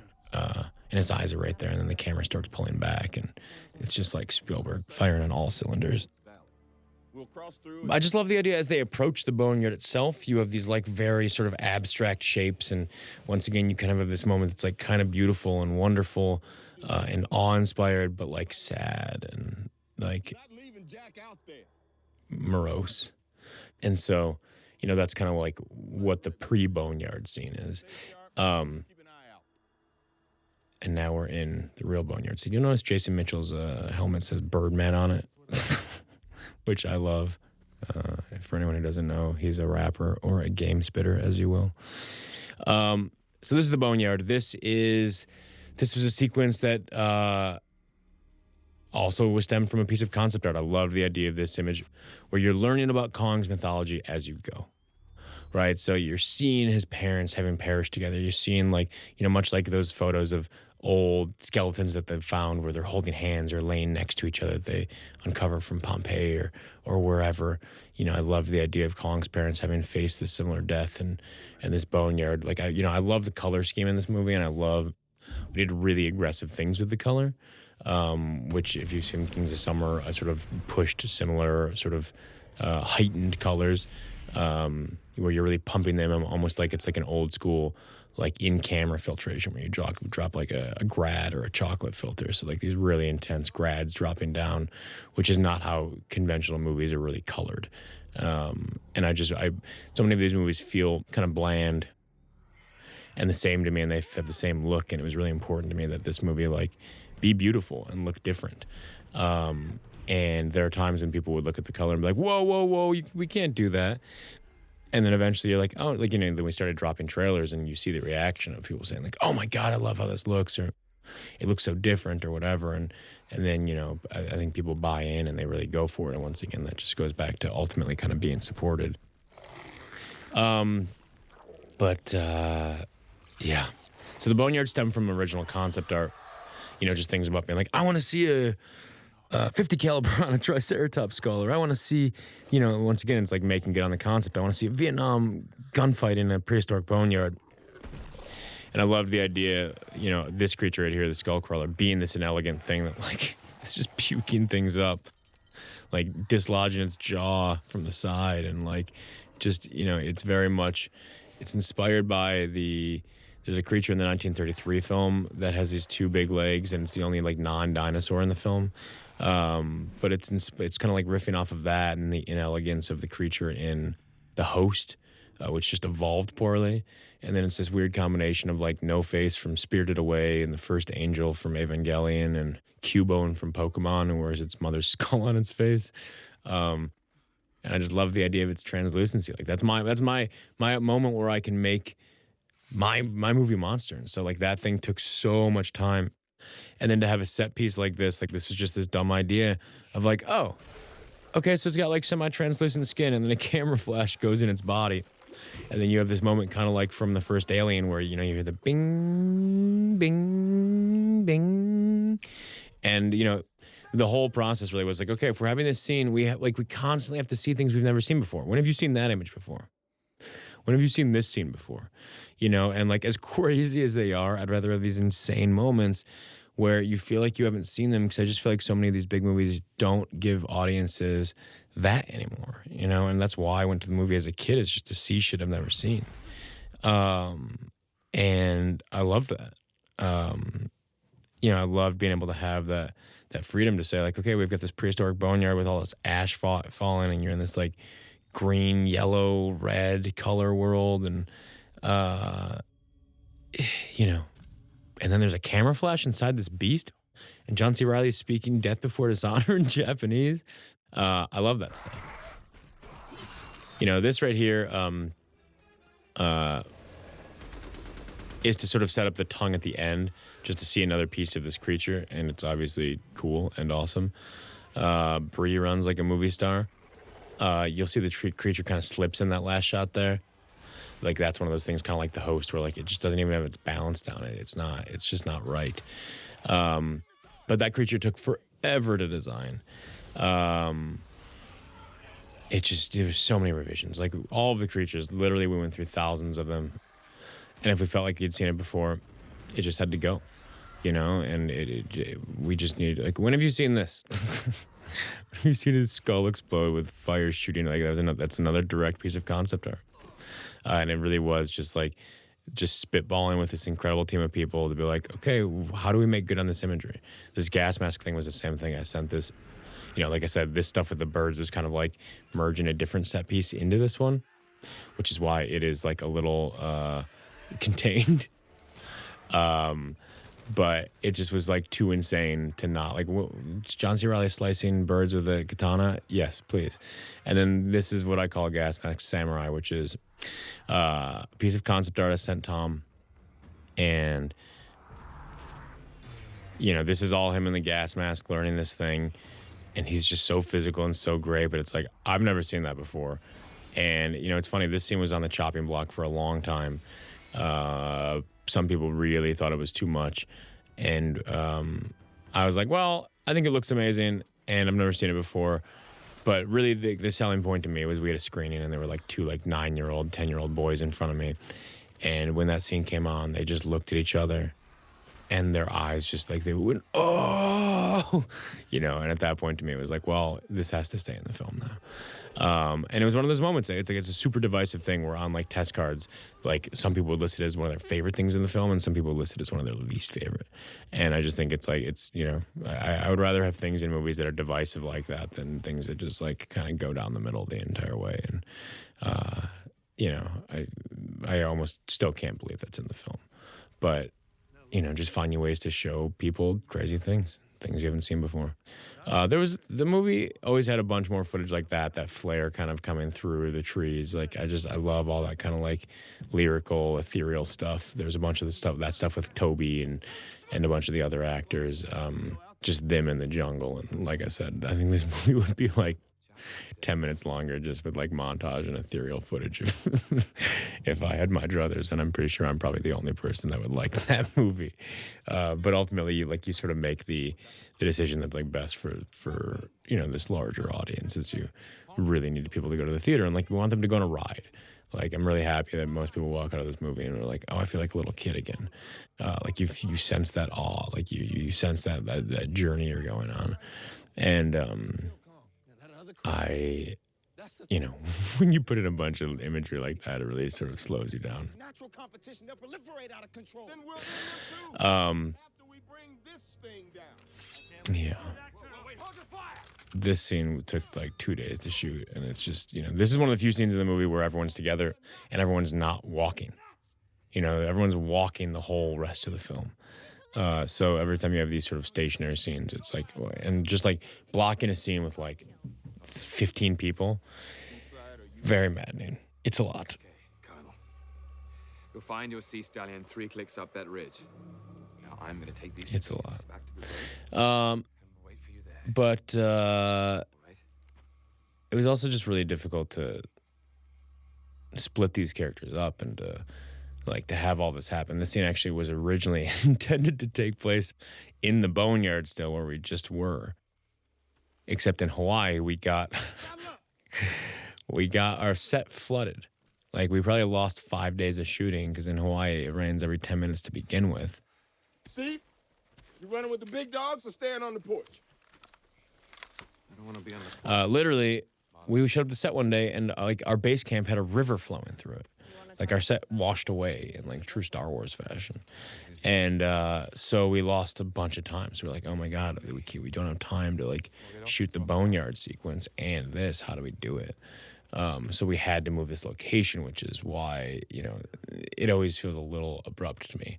But it was intended to like still take place. It was meant to be in the aftermath of after that creature just died and they're still in the smoke. And it was more of a continuous thing. And then nature had other plans. Make sure those get back to his family. Right here, you can kind of hear this trumpet in the background, which is a real testament to Henry Jackman, who's a genius, and did such an amazing job with the score of this film. But, you know, Vietnam was not a clean-cut conflict. It was in a world of gray, whereas World War II was sort of a war of heroes and villains and things like that. And that trumpet to me just had such a World War II vibe. And it was one of those things where he was having this soloist play this trumpet, and it became like a cowbell moment of like more cowbell, more trumpet. I just fell in love with it because it had that like old revenance and that throwback feel. And in my mind, that's where Packard's head was at, because, you know, the reason that we brought Henry Jackman on being a genius is he was the guy who really responded to this crazy idea that I had about the score, where I was like, I want to have like themes and I want it to feel like a big movie, but I also want half the soundscape to like be built out of electric guitar, you know, and like that sort of Hendrix sound. And so in a lot of points in the movie, you hear that ding, ding, ding, like this very like warped, kind of like maddening guitar sound that represents, I think, like, it helps sort of ground you in the era and the Vietnam of it all, but I think it also just sort of represents like Packard's weird headspace and how unhinged it is, and so that World War II element. I think it's so sort of sad, but there's just like a power to it, and it sort of calls back a different era. In that last scene, you'll notice that Ants thing is not even on camera because we improvised it. Like that was one of those things that came out that John just dropped, and we didn't have time to go back for it. And so it was one of those things where I never even thought it was going to work. I thought it was just going to clearly sort of feel like it was off camera, and it wasn't in the movie for a while. And then in my director's cut stage, I tested it with an audience, and it just killed them. That's actually one of those moments where you just never know.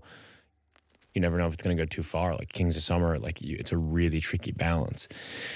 And it worked. And sometimes you're surprised about there are things that you love that sometimes will never work, even though you love it. And then there are things that sometimes you're like, I don't think this is going to work. And it completely sort of sells it. This was another thing that was based on some initial concept art. You know, this is a really tricky thing that tells you to trust your gut. Right here, Kong comes out of the fog and his eyes are glowing. And we always had this initial concept art of him coming out of the fog, and much like a heightened sort of comic book or something, or a manga, or a piece of concept art, his eyes were glowing. And, you know, there are just times when, you know, people sort of say, like, that's not real. Like, it wouldn't actually glow. Why would that happen? You know what I mean? Like, why would his eyes be glowing? I don't understand. And you're like, well, because I want them to. And because it ties into this sort of mythic, larger-than-life quality of Kong as a god. And it became a big thing. Like, you know, somebody actually quit production over this because they're like, I don't understand it. It just doesn't make sense to me. And you know, you just luckily, like, my producers in the studio were like, they backed the idea, but it's that moment where as a director you have this thing and you saying, this is what I think it needs to be and this is why I think it needs to be that. And not everyone's gonna see that, and you really just, you know, look, you have to listen to people, but your job also is to trust your gut, because that's what got you to where it got you. This scene I'm really proud of. I love getting into Kong's eyes here. I love how much sort of emotion there is. I love how much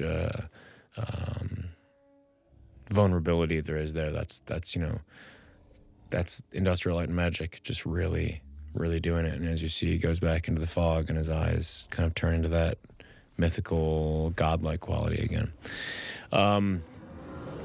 Bree and Tom, this was one of those scenes where, like, we were shooting it and you kind of knew it worked. You know, you don't always get that, and there was just such incredible stuff. I love the shot that just goes from her hand to Kong. You know, it's not even on her face, it's just following her hand the whole way. But yeah, trust your gut. Any young directors listening to this, just follow your gut.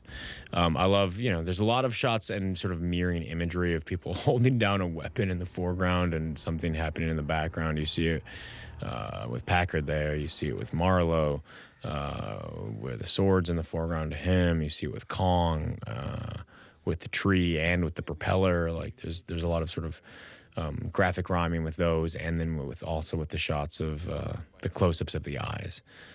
You know, one of the things when I first sort of pitched the actors, and the reason that I think got this incredible cast, was really being able to go to them and say, this is a movie that's just as much about Kong punching a helicopter out of the sky as it is, like, lingering on your moments. Your eyes, your faces, you know, lingering on those quiet moments. This to me is a very Dragon Ball Z moment right here. Not only does Kong look very Saiyan, but, you know, it's also very like Evangelion, these big moons, these big sort of exaggerated skies. And I just love that big, wide 50-50, that standoff moment. You know, that moon should not be that big. But why not? You know, like, why? It's those things that, like, you know, naturally, like, we even got a version back of the shot at one point where they're like, okay, so here's how the moon would look normally. And it's like, yeah, but it doesn't have the same vibe. And, like, you know, even just the way that fire spreads, it's like, well, that you know, you wouldn't get that much color on the burn.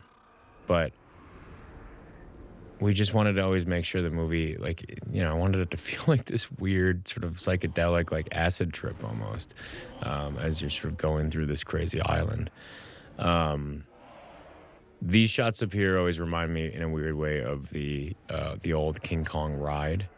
I don't know why, it just, when I got them back, I have such vivid memories of that ride when I was a kid.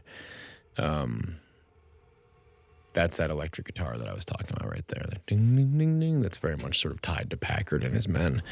And it's just something that, like, Henry Jackman really went and experimented with and tried different versions of. You know, in Kings of Summer, we did something where the score kind of had like an 8-bit video game element to it. And it took a long time to find. And Henry just killed it. This shot right here originally used to, like, invert the camera, used to, like, flip backwards with Kong. And it was decided that it was going to, like, make the audience throw up. I actually loved the shot. It was super insane. But it just hinged backwards with him. And people were afraid the audience was going to puke.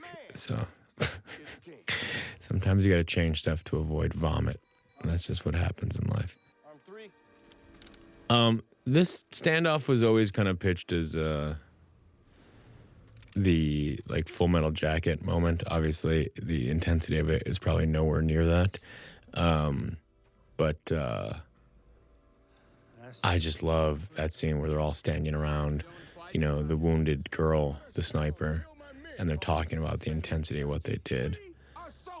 And for me, like, a big part of this film is what Sam says right here. Like, I love the idea of the 70s and actually thinking that, like, as man, like, we own this place and we are the gods, and, like, it actually is his duty to like the world with everything they're going through with scandals and Watergate and riots, like they can't handle the idea that a God exists. So it's his job to take it down.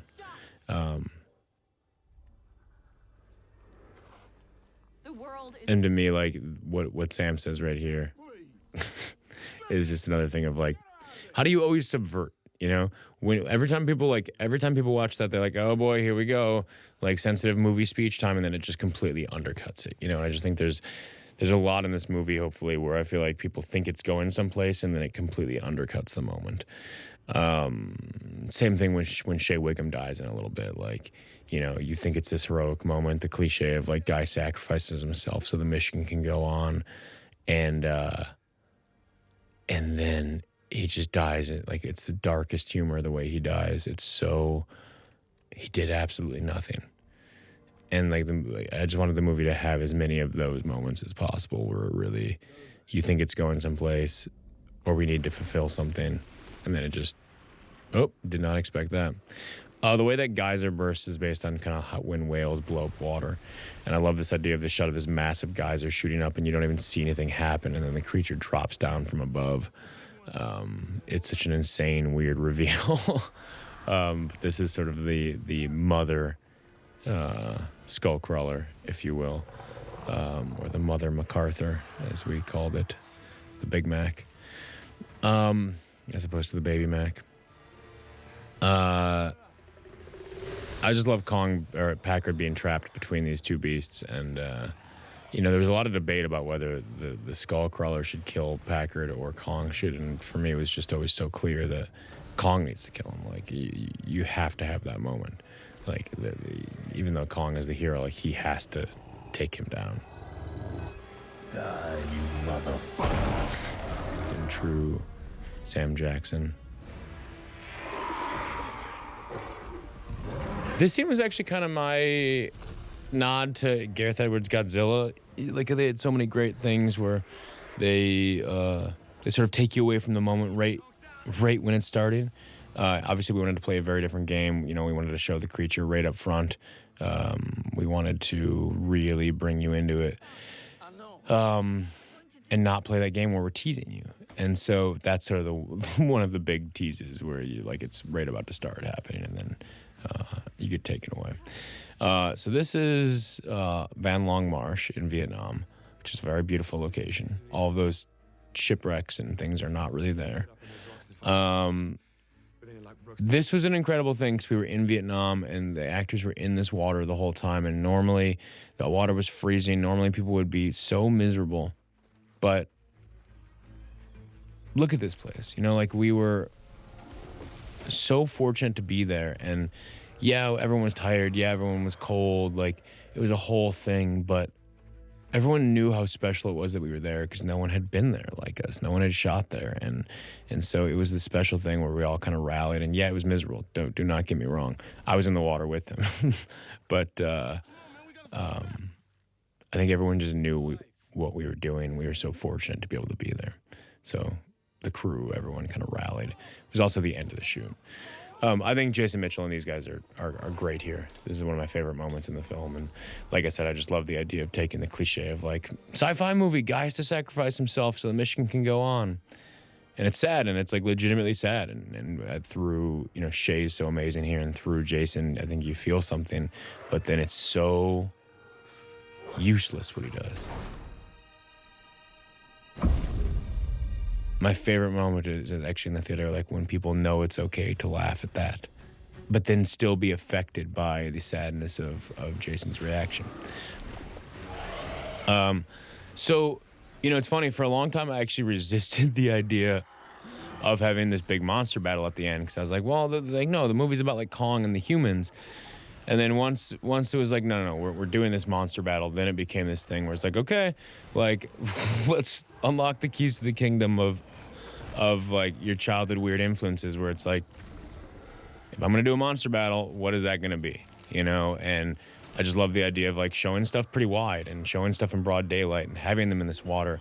And like the way they brawl here really has more to do with an anime and something like Evangelion or a video game than a lot of things. And I hope that people actually walk away from this movie and it, like, for the first time,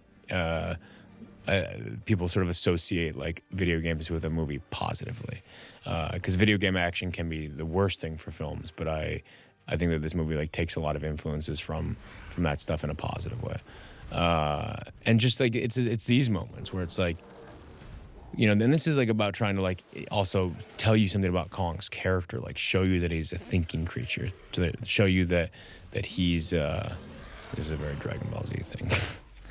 Show you that he's like, you know, if Kong is going to eventually fight Godzilla, like he's got to have something different. So these things show you like the ingenuity of him. You know, like in the same way, like the scene where they're at the lake and the lake's on fire, to me, that was really about like the ingenuity of man taking Kong down and sort of being an homage to him sort of being smoked. In the same way right here, this is an homage to like Kong in chains, you know, but sort of doing our own thing with it. Because we're not taking him back to New York, but we want to play off of sort of the imagery that people love and riff on it. So, you know, him stripping the tree, him using the propeller as like a ninja throwing star, you know, like him ripping Weaver out of the creature with the creature guts wrapped around his arm. It's all those things where it's like, well, I haven't seen that before. You know, and a lot of those things, like, you know, they were not. There was a long conversation up until the very end about whether him pulling the guts out at the end, whether people were going to get it, whether it was too much, whether it was too crazy. And I think that's one of people's favorite moments, because they're like, whoa, I've never seen that before. But like, you know, how do you pay homage to what came before you with like you play with the imagery of him in chains like this, but then you're completely doing something new. And so once we sort of locked into being like, okay, we're going to do this monster battle, then it was just like off to the races, where it was every weird thing that I wanted to see. And this is a real testament to ILM and our whole team and everybody involved of really putting our heads together. Like shooting in this swamp was not easy. People did not want, like, ironically, they were like, all right, you can shoot one scene in the water. One scene. And then the whole sequence ended up being in the water. I was like, yeah, just one scene. It's fine. Cool. The rest will be on land. And then literally every other thing in the entire sequence is water. I love that boat. I love that gun. I love that turret. I love how weird it is. I love Weaver shooting that flare in the creature's eyes. I actually didn't want the creature to have eyes. I just wanted it to have those pit sensors. I've never seen that image before. You know, like this whole thing to me is like, how do you, if you're going to give him a giant monster movie, you got to give him a giant monster movie. Like, I'm sick of like withholding and like not showing people or just waiting to the very end. Like, this is about monsters fighting. This is like childhood awe. It's like, oh my God. And this movie is like more of a kaiju movie than a traditional Kong film where it takes elements from the Kong films. But I didn't want this creature to have eyes. I just wanted to have the black pit sensors and to realize that it was blind. And then, you know, we were forced to add eyes to it. So Weaver shooting it in the eye and blowing out its right eye is like kind of my my way to get rid of the eyes. I just think it's a way more elegant creature when it had no eyes. But even moments like this, like using this propeller as like almost like a blade or a pair of brass knuckles, as she falls into the water. I've never seen that before. You know what I mean? Like right there, like, you know, foregrounded weapon to the creature and then clank, boom, and slice. In this like slow-mo brawler moment, like, you know, as you see its busted out eye socket. Like, I love that. And I've never seen it before. Right here, though, this is actually one of the first pieces of concept art that I had too, where I didn't quite know what it was yet, but this idea of this hand reaching down of this figure falling in the water. Like I really can't stress enough how much the concept art led the production, and we sort of had to reverse engineer these moments. And so this is one of the things that I'm most proud of in the film, just because literally up until the very end, people were like, I don't know if we can do this. It's too crazy, Jordan. You're out of your mind. What do you mean? What do you mean its tongue shoots out and wraps around its arm and then pulls its arm into the creature while Weaver's in its mouth? What are you talking about? And then it pulls its guts out? What? And hearing people react to that in the theater is one of my favorite things. It's so insane, and I love it. And then it's, it's things like this where it's like, okay, how do we begin to approach the connection between Kong and a human, but not play the Beauty and the Beast story? Like that thing on the ridge that I was talking about with the eyes, like it evokes, and like Weaver's relationship with it evokes elements of the connection between Kong and a human, but it's not about this like infatuation or this like sexual love between a gorilla and a woman in a white dress. It's more about like a larger sort of like mythic, like human experience thing of like a man and a beast, or a man and a god somehow connecting. I always joke, like in this moment here, and as he walks away, I always feel like Kong just like survived a Shane Black movie or Die Hard or something. Like he's so beat up and tattered, and I love how his body language has changed, and I love how his demeanor has changed, and now he truly sort of is this like even more this lonely king. And I love the idea that he's walking away, and somehow he intrinsically knows like we're just not meant to be together, like gods and humans. Like we are meant to be separated. And I the work that Toby did on his face, and with the facial capture, and the work that Industrial Light and Magic did in those moments, it's really awe-inspiring. This was the second to last day on set. It was like a really intense, weird thing where we were really out in Halong Bay on this boat, and it was the rest of the cast. Everyone was going to go home, and then I had that final day with Toby Kebbell, and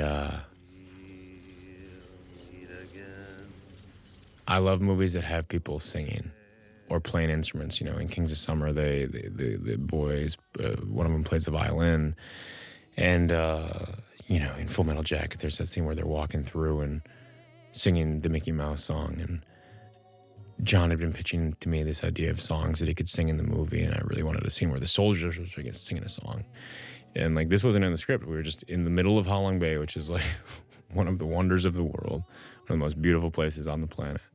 It's super foggy that day, so you were all worried that we're like wasting the beauty of this location, although it honestly ended up working out pretty well. And then it's just turning to John and saying, hey, like, what about that song you were saying? Like, you want to try singing that right now? And he just goes for it and nails it, and once again, that's like a real thing where, I think the studio saw that the first time, and everyone was like, this is kind of amazing and kind of could be horrible. And, luckily it's a place that was willing to take risks and said, yeah, we could end the movie on this crazy song, where it's like, it starts with a character singing and then takes over. And, in a weird way, going into his eye here, like, to me, it sort of solidifies the film as like Marlowe's movie. It's this weird story about a soldier who crashes on this island and then disappears for 40 minutes of the film, and then gets reintroduced, and it's about bringing him home. And then it happens to have all these insane beasts and creatures in it. And you have your Vietnam War movie mixed with Harryhausen and Apocalypse Now mixed with Kong and all these other things. But in a weird way, it ends up, it's sort of Marlowe's story. This scene was shot very late in the game. We were just about to like wrap the edit, and it just somehow made sense to me that we needed to see Marlowe be reunited. Like, it became so clear how much audiences were identifying with him. And I just, I pitched them this idea, and I got to go shoot this with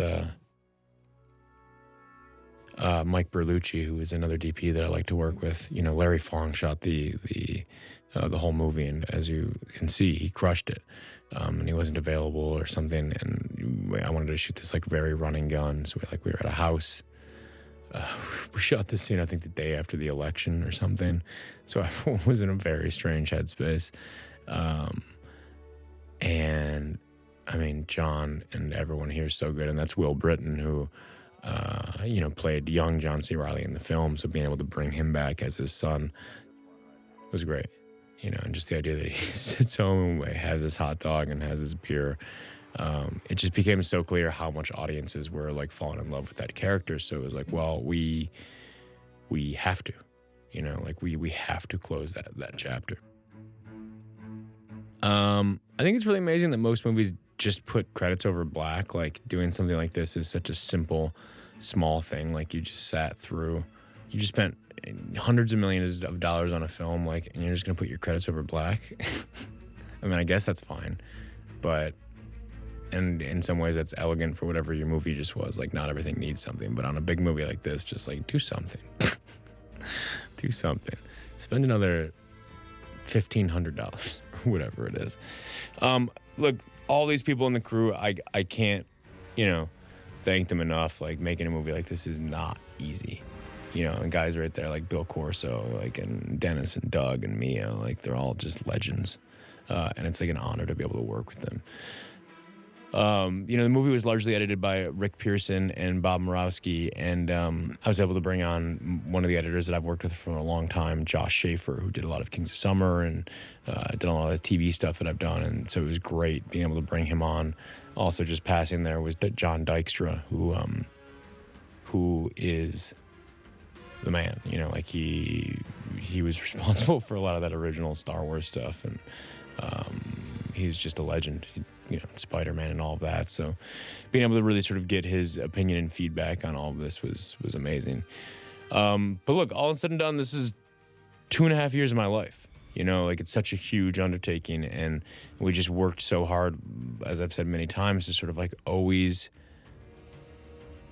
hopefully feel like you're seeing something new. And like, if you feel like you've seen it, then we've failed. And if you feel like you've seen the creatures before, then we failed. And, it's a movie that I think like very much wears its weird references on its sleeve, whether that is Mononoke or whether it's these like small little nods to Taxi Driver or Shadow of the Colossus or whatever. Like, it's so, I'd just like to think the movie is like very honest and wanting to be fun, and it's inspiration, and there's so many like dorky, weird references just from things from my childhood, and things that I love in here. And I hope people pick up on that. And one day I'll probably release like a list of, I think, all of the actual references in this film, and see if people can find all of them, because there's so many that I didn't even get to talk about. There's so many weird ones. As you can see here, we were in Hawaii, Australia, and Vietnam. And it was really incredible being able to travel around there and meet different crews and see how great they all were. But, really, Vietnam in particular, I just can't stress enough how incredible of an experience that was, and how much I think me and the entire crew kind of fell in love with that country, the people, and the culture, and just everything about it. It's such a special, unique place that just doesn't... It's just so different than Los Angeles. I can't say enough things about it, and I really do hope that people sort of rediscover Vietnam through this film. I think most people's perception of what that film is or what that country is through the war and photographs of the war, and a lot of that was in the South, and that's just not what the country is. Like, it's not who those people are. It's such a beautiful, sort of textured, amazing place. And their crew was really incredible. I really think that country is like ready for their version of The Raid or something like that. Like, the film industry is growing there at a really, really amazing rate. So go shoot movies in Vietnam. Go visit Vietnam. This whole movie is basically just my huge, expensive infomercial for why people should go visit Vietnam.